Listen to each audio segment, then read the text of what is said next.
So hi SCHMIER, welcome to our show, welcome to Croatia. Tell me, how do you feel tonight after playing here in Zagreb for the, I don't know, second, third time? Third time, yeah. Yeah, it's great to be back. It took a while to come back, and I'm glad we made it to such a cool venue tonight, you know, and there's a lot of people showed up, so it was a great show. We had a great time, a lot of crazy mosh pit people and good atmosphere, so it was great fun. How's the tour been going? You're going to end it pretty soon. Are you tired already of it?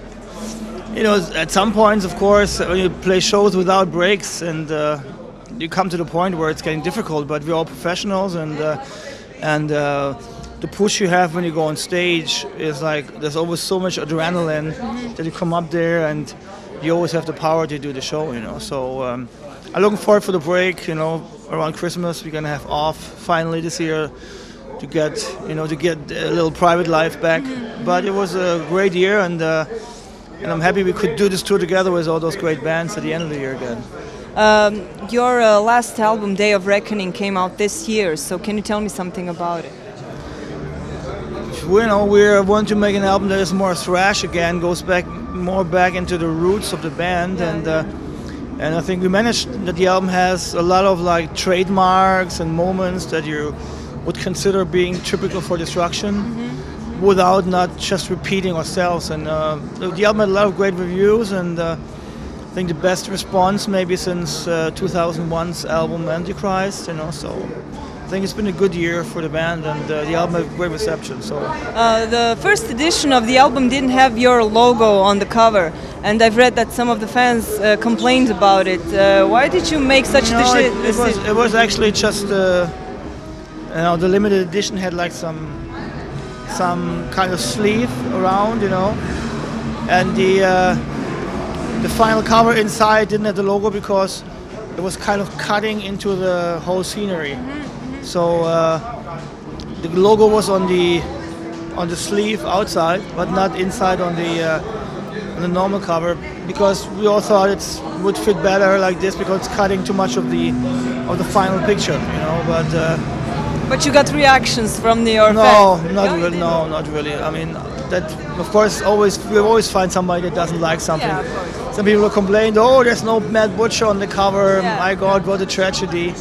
But we do stuff first of all for ourselves, you know. Yeah, and then if people like it, you can buy it. If you don't like it, don't buy it. You know, easy as that. And we're trying to do covers that are still, you know, get 100% of what the album is all about. You know, we're working with great artists to do that, and so therefore we try to create our own way, and then usually people like it, you know, of course. And if people want to have the Destruction logo, they can buy a T-shirt. Or just print it out. Or just print it out, or get a tattoo. Destruction tattoo would look good. You've also had a bonus track. It was a Dio cover, Stand Out and Shout. I wanted to ask you, why did you pick that song? Does it mean something to you especially, or?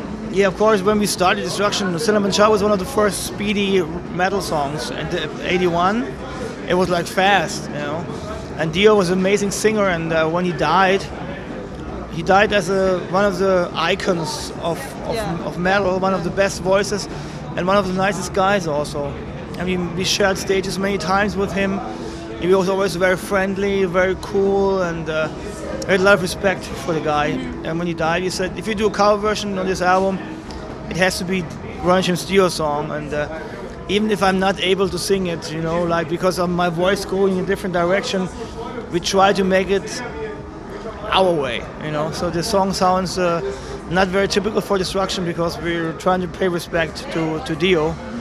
But we had to do it as a statement also for one of the greatest singers in hard rock and heavy metal. Of course. You also have a new drummer. He's called Vaver. This is the first album that he's done with you as a band. So how did he end up in the band? How are you happy with him? Oh, we're really happy with him. He was like kind of recommended. We had some Polish guys out of Vader, Behemoth background. They said, yeah, we have this great drummer, and he would fit very good with Destruction, and so we did auditions, and he was one of them, and he left a great impression. No, you didn't know him before? No, I didn't know. I never met him before, but he made a great job on the audition, and So at the end, it was like 2 guys left, and it was him and another guy, and we thought Polish and German get along really good, you know. Yeah. We have a lot of similarities and like the same food, the same drinks, you know, European. You have a history together. Yeah, of course. I mean, this. A lot of Polish guys are also working for us in the crew and stuff, so we get a very good relationship with those people. So we thought the Polish guy would fit really well because you couldn't find a German guy that is on such a high level, you know, playing thrash, you know. Yeah. It's difficult because most people are, when they're good, they're taken, or they have a normal job and they can do it, you know. Yeah, of course. Okay. And my last question, what do you plan to do for New Year's Eve? New Year's Eve? Yeah. I have no idea yet. Getting drunk, maybe. That's the best way to go. Usually, last years we always played shows, so I didn't plan anything for this year. But yeah, maybe to take it easy with my friends and just get wasted. Okay, so thank you very much for this interview, and I hope we see you soon in Zagreb. Oh, I hope it's not going to take another 6 years. I think 6 years we weren't here. I'm sorry, I apologize. It's not our fault, though. We come back earlier next time, promise. Hey metalheads, this is SCHMIER from Destruction. You're watching Metal Eye, C1, best metal on TV, thrash till death.